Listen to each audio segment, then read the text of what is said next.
Hi, and welcome to Matt Holman Talks Mental Health, the podcast where I have the opportunity to sit down and chat with amazing humans about their journeys through life with mental health. So for this episode, I'm so happy to introduce Lena to the conversation. Welcome, Lena. Thank you, Matt. Thanks for having me. You're more than welcome. As always, just a brief introduction for me, how we know each other, and then I'll get you to do a proper introduction, Lena. So we were introduced through a mutual contact, through a mutual friend, who said that you need to talk to each other because we both share a common passion, which is running. For anybody that is a runner listening to this, you're going to love this episode. I know you will find it really inspiring and interesting. And of course, anybody that doesn't run, you might be inspired to go running, maybe. I don't know. But it is a pleasure to meet you, Lena. I'm going to pass it over to you. Do your introduction, let people know who you are, what you do. Thanks, Matt. So my name is Lena. I'm Danish. I'm based in Copenhagen. I'm 43 years old. And I have a company that's called Go Running Tours, where we do guided running tours in now 70 cities around the world. And a guided running tour, a lot of people ask, what is a guided running tour? And a guided running tour is basically where when you travel, you're met by a local guide who then guides you on a run, shows you the city, run your pace, and then you sort of go back to where you're staying. So that's what it's all about. Most of our tours are private guided running tours. Amazing. And we're going to get into a bit more of the depth and details around those as well, because I know it's something that you're truly passionate about, which is fantastic. So we need to understand the why. We understand, we've heard a little bit about your introduction there, but what we're going to do, we're going to talk about the journey that you've had sort of alongside this mental health journey, as I like to frame these conversations too. So Lena, tell us a story. Tell us a little bit about yourself, what you've been through or where you've been and what life's treated for you. So sort of, I consider myself very lucky, but I think most people do that. I've sort of, had a sort of a safe childhood in Copenhagen, but very quickly I sort of moved abroad already at 16. I moved away from home for a year to the US, and then came back for 3 years. And after that, I actually lived abroad for 10 years before I moved back again to Copenhagen when I was 30. So, and then sort of when I was working, or sort of while I was both studying and working abroad, then of course, as from a mental health sort of perspective, there was a challenge. There's always a challenge being alone, meeting new cultures, new languages, new challenges, and so on. So that has, I always think that especially my early years, especially when I was 16, really made me robust in terms of standing on my own 2 feet, even when there was a lot of stormy weather and so on. I sort of very quickly learned that if I sort of just stood my grounds, I would be fine. And time is a great thing if things are a little bit tough.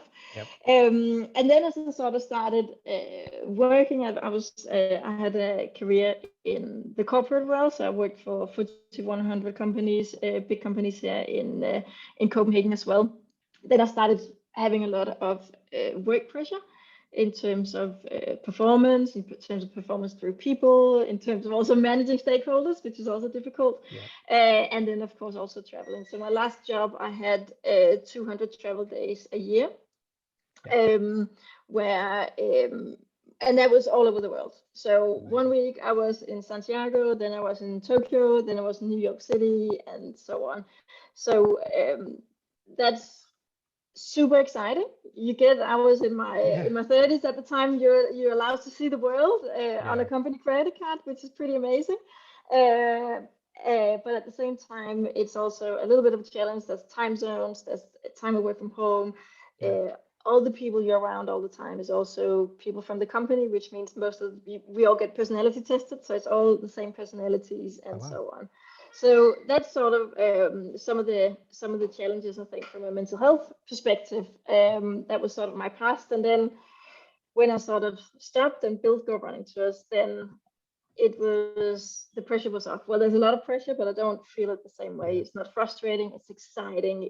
It's like, I'm not a big gamer, but I think it's like playing a computer game sometimes. You just get totally engrossed in it. Sometimes you earn money and that's your bonus and so on. You build a bigger empire and so on. It's just like, it's a little bit of a game sometimes. It's super tough, but it's fun. Wow. There you go. So that's like a whistle stop tour of your life and your journey. But I think it's incredible. There's so many parallels and we both, we both understand, especially with the number of days away. And I want to touch on that, if that's okay, just to talk about, you mentioned being away from home for 200 days of the year.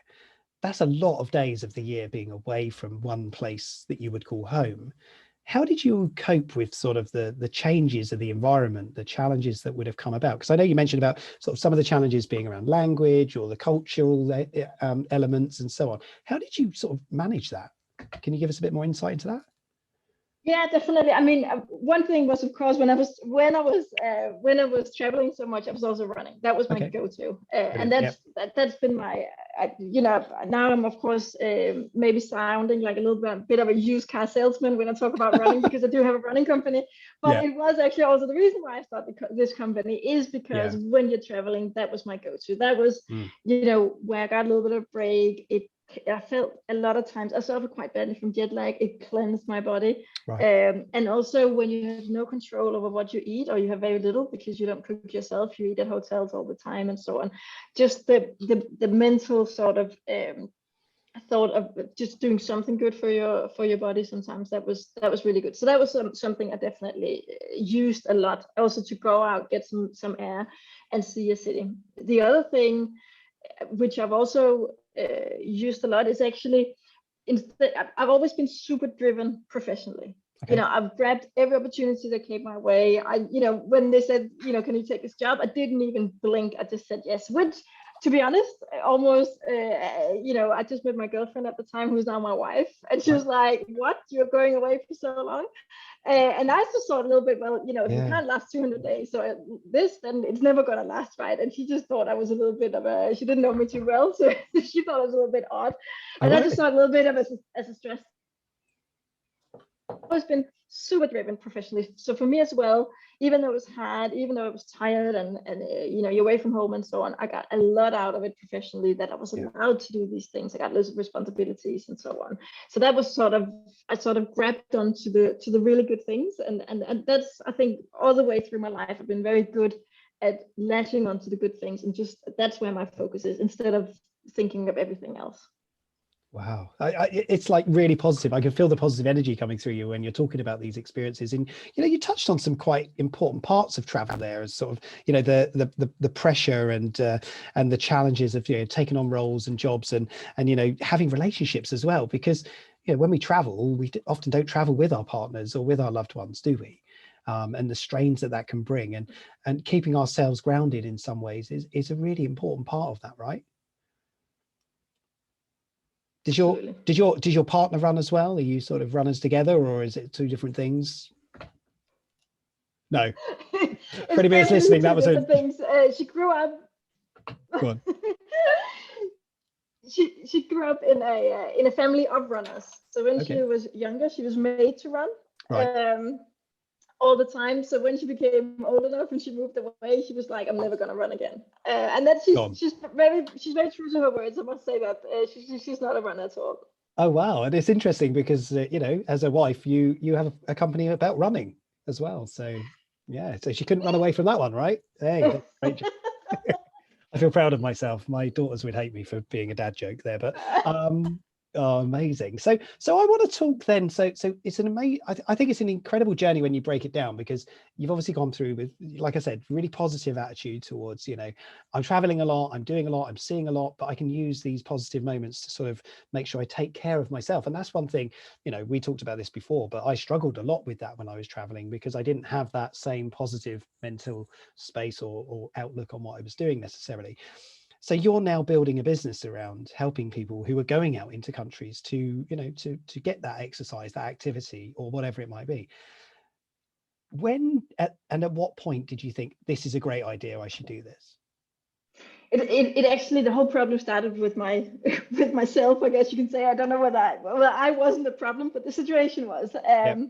So it was when I was traveling so much, then I was in Mumbai. And I was training for a marathon at the same time. So I had 20K run on the Sunday. I always went a day early because of jet lag. I don't do jet lag very well, so I always travel a day early, and then I would spend my Sunday, my long run, seeing these cities and exploring the cities and so on. So I'm in my full running gear, and I walk through the reception of the hotel, and the concierge is almost running after me. She's like, no, you can't go running in Mumbai. It's too dangerous. You can get lost. You're single white female. Yeah. And I was like, what? And she was like, you just can't. So I ended up actually running on the treadmill for 20 kilometers. And for anyone who is not used to running on treadmills, they would relate when I say that is by far the worst run I've ever had in my life. Oh my God. And I saw that one thing was I didn't get to run, but the other thing was also I totally missed out on seeing Mumbai. That is one of the most fascinating, crazy, mind-blowing cities I have ever been to. Thankfully, I went back a month later, but and I just missed it.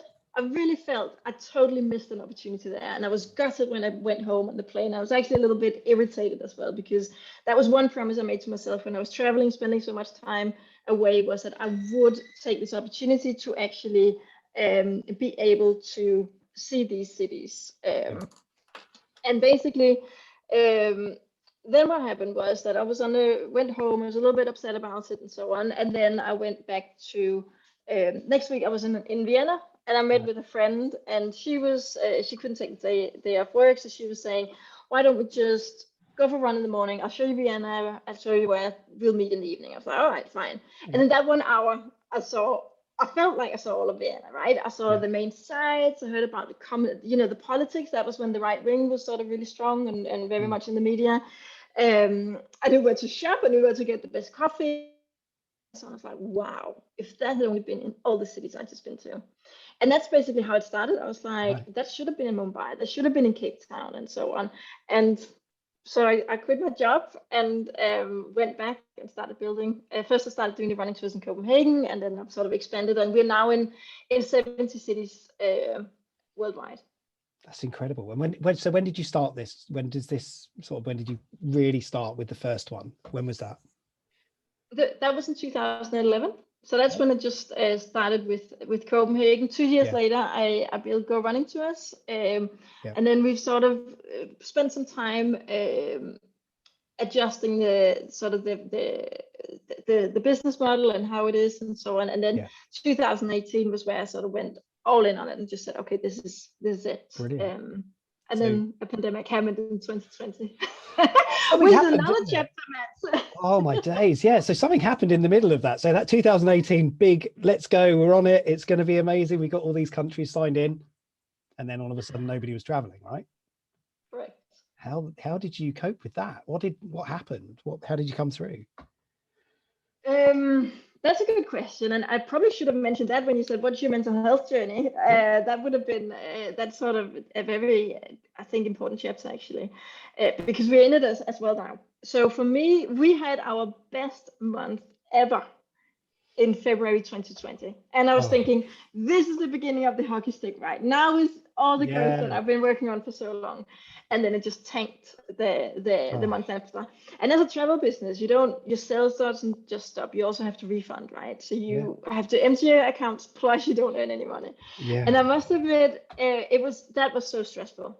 We were the day the world basically closed down. So the weekend when Trump closed the borders, when most of the countries closed their borders, we had a global team meeting in Paris.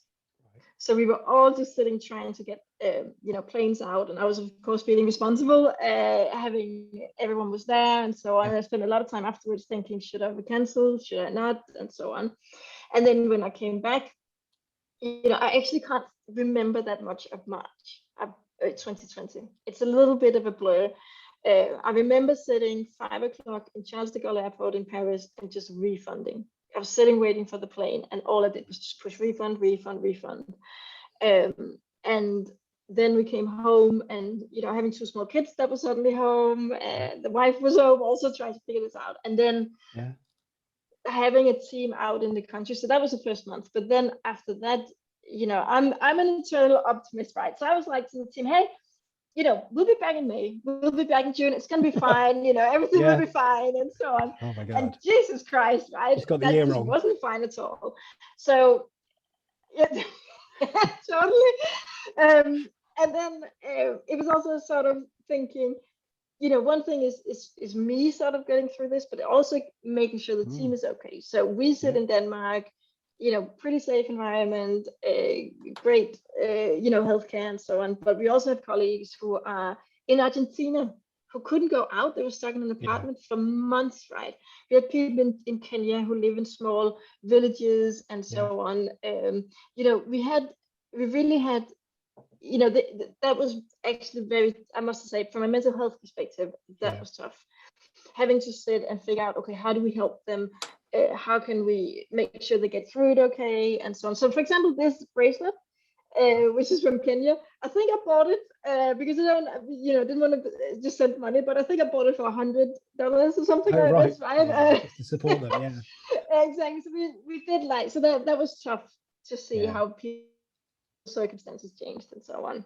And then, of course, for me, sort of the longer it keeps on going and so on, that's also been very difficult. How are we going to financially get through this when we don't earn that much money? We had to lay people off, people that I really like.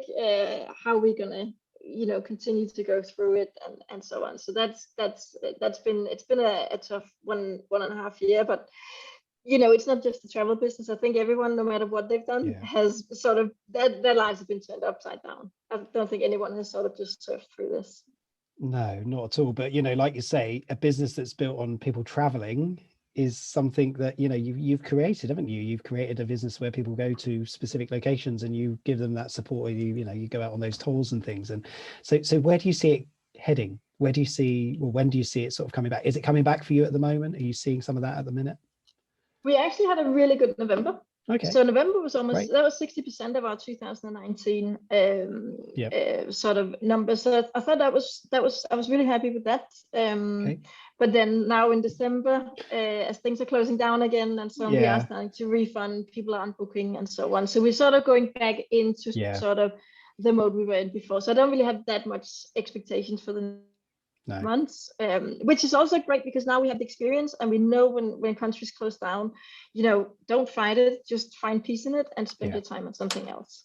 No, that's the only really approach you can do to it, isn't it? We can't control when countries are shutting down, when people aren't allowed to travel. That's outside of our roles and our remit, but it's having the plan in place that's important. And I think that's something we've all learned, haven't we, that having in one way that we think it works this way isn't always going to necessarily be true for it. So let's assume, let's make a big assumption that everything comes back, and everything will come back at some point in some shape. We don't know what that looks like yet, but let's assume it all comes back. What's the plan, Lena? What do you want to do with this? Because it's amazing, and I think it's great, and I really want to use it as well at some point. But what's your thought? Where do you want to take this? Well, I basically want to take it where people know that they've run. One thing is, fine if they run with my company, but I actually first of all want to encourage people to go for a run when they travel. First of all, it's healthy, it's sustainable, and it's also a great way to explore a city. I would of course encourage them to do it with us because then they also get, it's safe, they get the cultural aspect, they speak to a local and so on, which is sometimes difficult when you're out traveling and so on. But the whole thing about people being more healthy when they travel, or actually more healthy than before, I think people are healthy when they're home. So it's more, being able to extend their lifestyle when they're not home. You might be moving somewhere else, but the important things that make you happy shouldn't change. So running is one of them. So that's one thing I really hope that we sort of increase awareness about. Hey, be active when you're in a new city. It doesn't mean that you have to stop doing whatever you're doing. And then of course also the whole thing about connecting people through running. There's anyone who's a runner gets this when I say runners are a special breed, right? You can put two people together, two runners, and they will have a good time. They will run, they will enjoy each other as company and so on. There's just a special connection. So that's also what we're looking for, is very much sort of this connection, bringing people together, because running is just how people connect, right? Yes. But it's bringing these cultures together. I mean, if we look around the world, we see division after division after division and so on, unfortunately.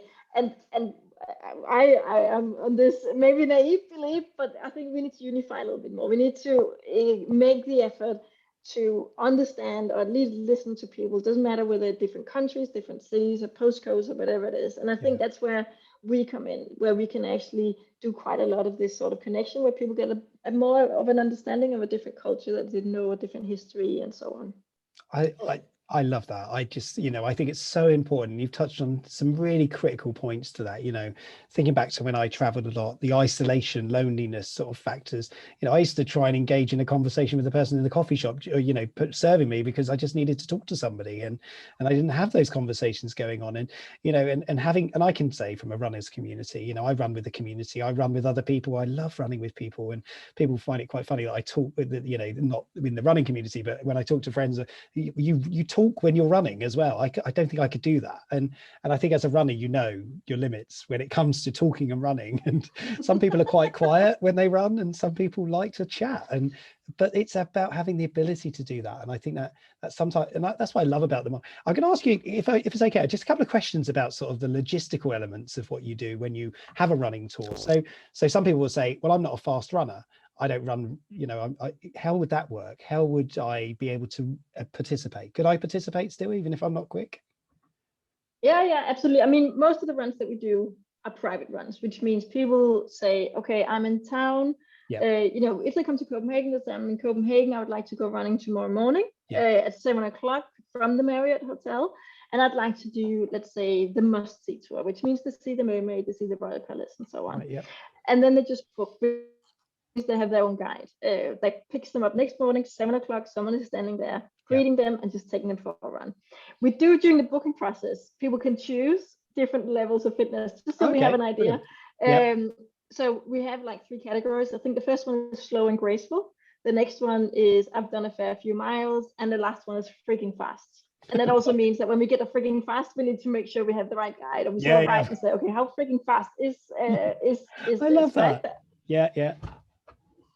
Amazing. So that works for me then. So I'd probably go in the middle. I don't think I'd go for the friggin' fast one. It would be, that's scary. It's very rare people choose that. Yeah, well, I've got fast trainers, but my legs unfortunately aren't fast. So that's the challenge, isn't it?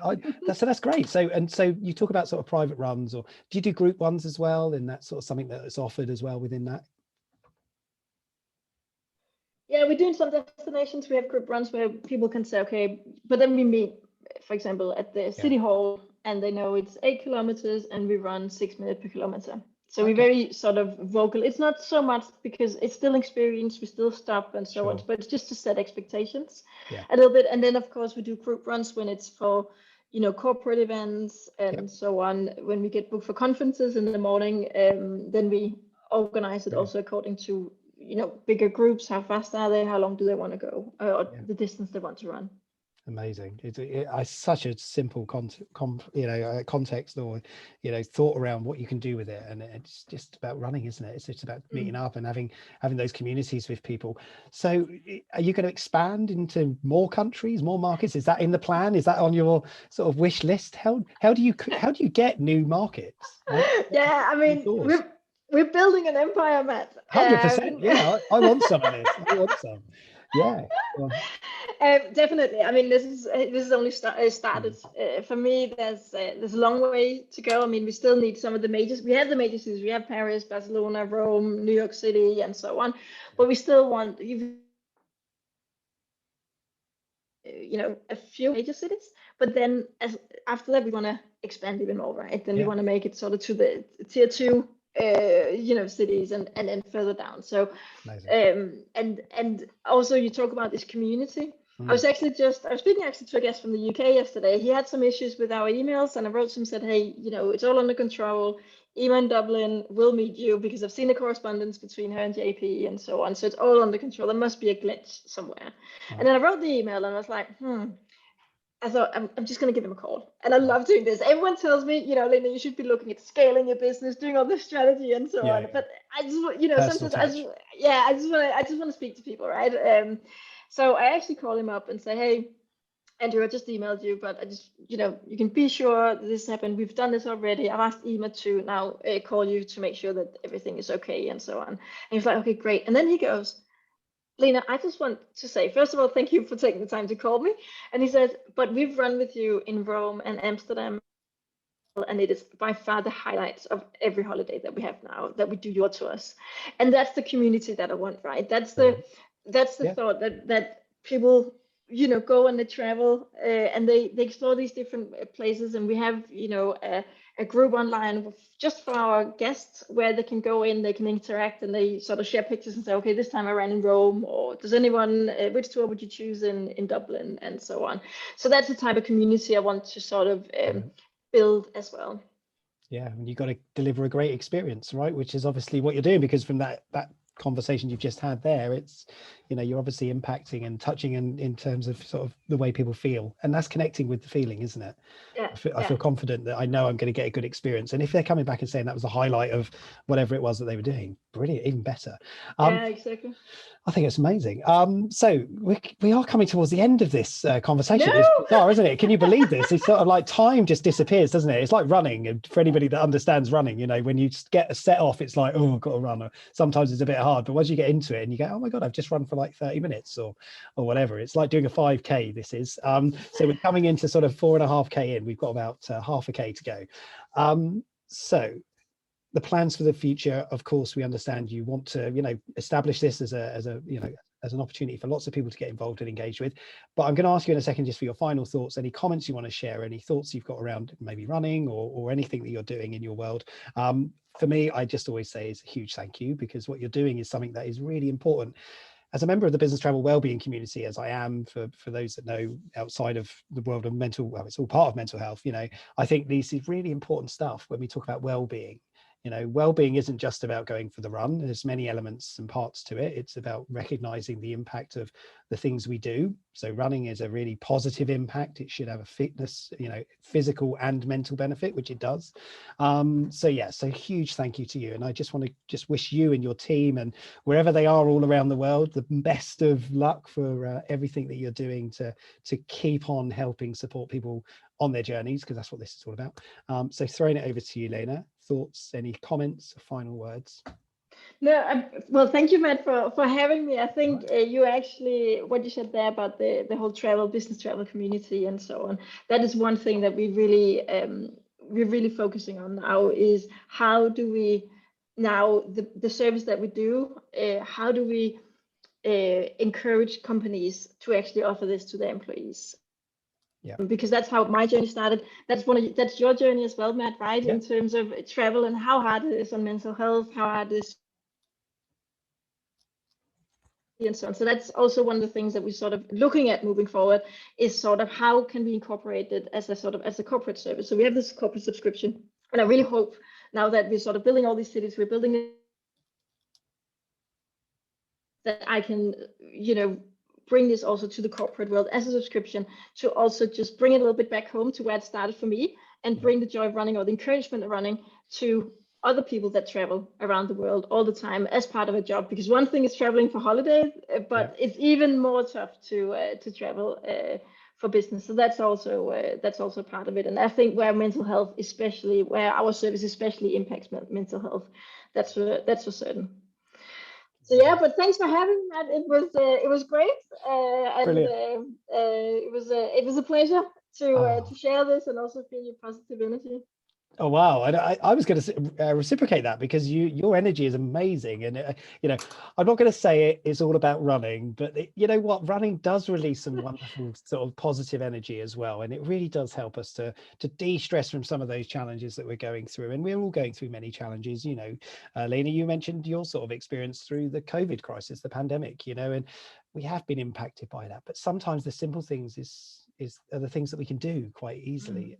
And we forget about that. So please, to anybody that's listening, watching, whatever it is, always consider getting outside, getting active, and running starts by walking, right? So everybody's got a pair of shoes, I'm sure, that they can wear outside. So get outside, go for a walk, and then you never know, at some point you might stumble forward and start running. That's always a thought.